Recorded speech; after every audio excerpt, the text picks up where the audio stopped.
రేవంత్ రెడ్డి మతిస్థిమితం లేకుండా బాధ్యత రాహిత్యంగా మాట్లాడుతున్నారని అన్నారు బీజేఎల్పీ నేత ఏలేటి మహేశ్వరరెడ్డి.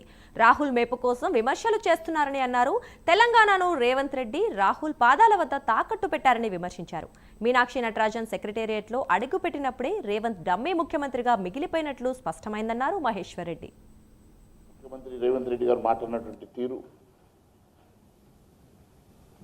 యావత్ భారతదేశంలో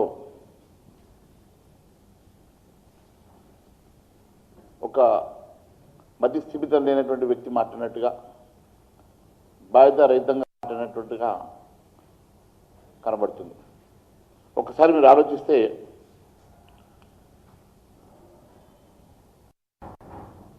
కేవలం మన పదవి కాపాడుకోవడం కోసం,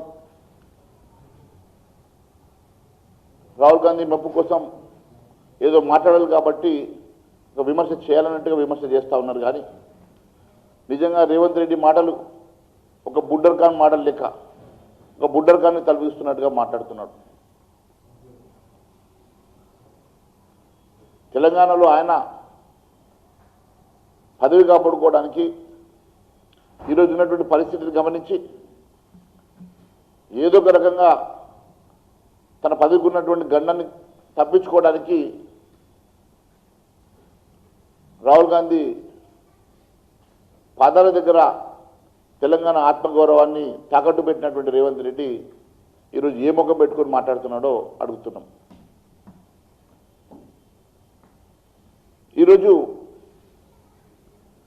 ముఖ్యమంత్రి లేకుండా సెక్రటేరియట్లో మంత్రులను అధికారులను సమీక్ష చేసినటువంటి రాహుల్ గాంధీ దూతన, ఒక రాజ్యాంగేతర శక్తిగానా ఈరోజు మీనాక్షి నటరాజన్ ఎప్పుడైతే సెక్రటేరియట్లోకి ఎంటర్ అయిందో ఆ రోజే రేవంత్ రెడ్డి ఒక అసమర్థుడిగా, రేవంత్ రెడ్డి ఒక